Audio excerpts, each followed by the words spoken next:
नमस्कार मंडळी, मी छाया वागचौरे डिस्टन्स ट्रॅव्हलरमधून तुमचं स्वागत करते. आम्ही काल पुण्याला आलेलो आणि आता आम्ही मुंबईला चाललेलो आहे पुण्यावरून. आणि आता आम्ही आहोत मुंबई पुणे एक्सप्रेस हायवेवर. आणि आता थोड्याच वेळात आम्ही जाणार आहोत मिसिंग लिंक टनल जी आहे, जो नवीन बनवलेला आहे त्याच्यात तो आता थोड्याच वेळात येईल. तुम्हाला दाखवते मी मिसिंग लिंक टनल आणि त्याचा ब्रिज कसा आहे ते.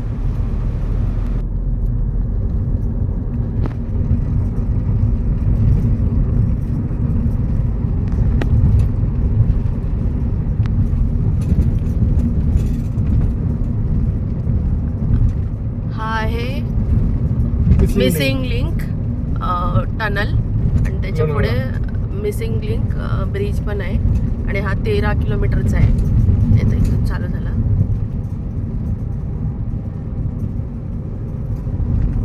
आम्ही आता पुण्याकडून मुंबईला चाललोय. आपला कनेक्टिंग लिंक.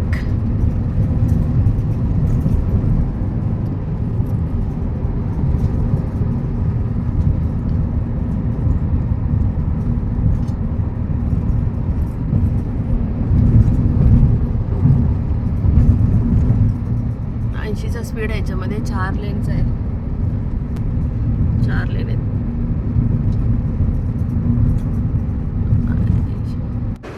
हा जो टनलचा पूर्ण प्रोजेक्ट आहे हा महाराष्ट्र स्टेट रोड डेव्हलपमेंट कॉर्पोरेशनने मध्ये कंप्लीट केला. त्याचं पूर्ण जे इन्फ्रास्ट्रक्चर वगैरे आहे ते. आणि हा 1 मे पासून हा पूर्ण दोन्ही साईडचा जो टनल आहे हा पब्लिकसाठी ओपन केला होता 1 मे 2026 पासून. आणि या प्रत्येक दोन्ही साईडला 4-4 लेन आहेत. अशा टोटल 8 लेन आहेत ह्याला ब्रिजला. हा जो टनल आणि ब्रिज जो आहे हा पूर्ण टोटल मिळून 13.3 किलोमीटरचा आहे. आणि त्यामुळे हा पूर्ण एक्झिट करायला मला वाटतं 10 ते 15 मिनटं लागतात 80च्या स्पीडने. आणि ह्या टनलमध्ये आता सध्या कार, बसेस आणि लाईट व्हेकल्सच अलाउड आहेत. मोठे कंटेनर आणि ट्रक्स अलाउड नाही आहे. बॅन आहेत सध्या 1 ऑक्टोबरपर्यंत. तर त्याच्यानंतरचं काही माहिती नाही चालू करणार आहेत की नाही. पण सध्या लाईट व्हेकल्सच तिथे अलाउड आहेत. आणि ह्या मिसिंग लिंकमुळे 30 ते 40 मिनटं आपल्याला पुण्याला जायला कमी टाईम लागतो. 30 ते 40 मिनटं आपले वाचतात. कारण पूर्ण लोणावळा ते खंडाळा घाट जो आहे तो पूर्ण बायपास केला या मिसिंग लिंकमुळे.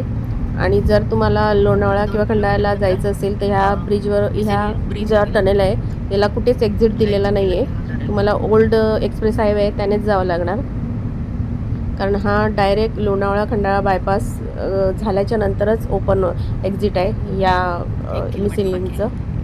त्यामुळे 30 ते 40 मिनटं आपले वाचतात ट्रॅव्हलिंगचे. ह्या मिसिंग लिंकचं कन्स्ट्रक्शन कोविडच्या अगोदर चालू केलेलं होतं आणि आता 7 वर्षांनी ते पूर्ण कंप्लीट झालं आहे. कारण कोविडमुळे ह्याला थोडासा अजून डिले झाला, नाही तर तो अगोदरच कंप्लीट झाला असता. आता थोड्याच वेळात टनल एक्झिट येईल आणि त्याच्यानंतर ब्रिज लागतो. आणि तो जो ब्रिज आहे तो पूर्ण केबल वायरचा ब्रिज आहे. तुम्हाला दाखवते मी कसा आहे तो. आता टनल एक्झिट नंतर हा ब्रिज चालू झाला आहे. एकदम फॉरेनला आल्यासारखं वाटतं त्याच्यामध्ये. हा बघा.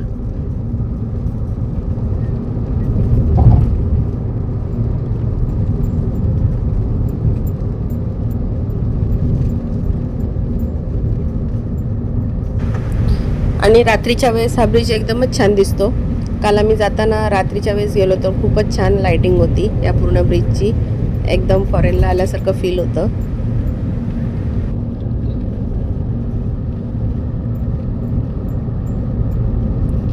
आणि आता दुसरा टनल चालू. आणि हा जो टनल आहे हा हार्डली 2 मिनिटाचा आहे. आणि त्याच्यानंतर मिसिंग लिंक संपते. एक्झिट आहे पुण्याहून मुंबईला जायचा एक्झिट.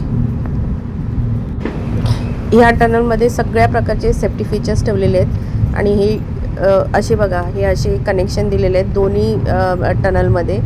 असं यू टर्नचं साईन दिलेलं आहे 500-500 मीटरला प्रत्येक ठिकाणी. हे बघा, हे असं साईन दिलेलं आहे आणि पुढे असा एक कनेक्शन दिलं आहे दोन्ही टनलमध्ये. तिकडे एक दरवाजा आहे, तर तुम्ही तिकडे एमर्जन्सीला यू टर्नसुद्धा घेऊन जाऊ शकता रिटर्न दुसऱ्या ब्रिजमध्ये, दुसऱ्या टनलमध्ये. हे बघा, इथे पण दिलेलं आहे. प्रत्येक 500 मीटरला त्यांनी तो हे दिलेलं आहे, कनेक्टिव्हिटी दिलेली आहे दोन्ही टनलमध्ये. आणि मध्ये एक दरवाजा लावलेला आहे. हे बघा, इथे पण आहे. हे बघा, तर एमर्जन्सीला ते ओपन करू शकतात आणि सगळ्या प्रकारचे फीचर्स आहेत टनलमध्ये.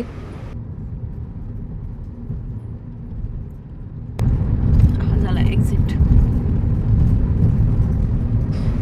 ह्या मिसिंग लिंक टनलमुळे खूपच मुंबई पुण्याचा प्रवास जो आहे इझी झाला आहे आणि टाईम पण खूप असतो. आम्ही तर 1 तास 25 मिनटातच पनवेलला पोचलो आहे. त्यामुळे ह्या टनलचा खूपच फायदा झाला आहे.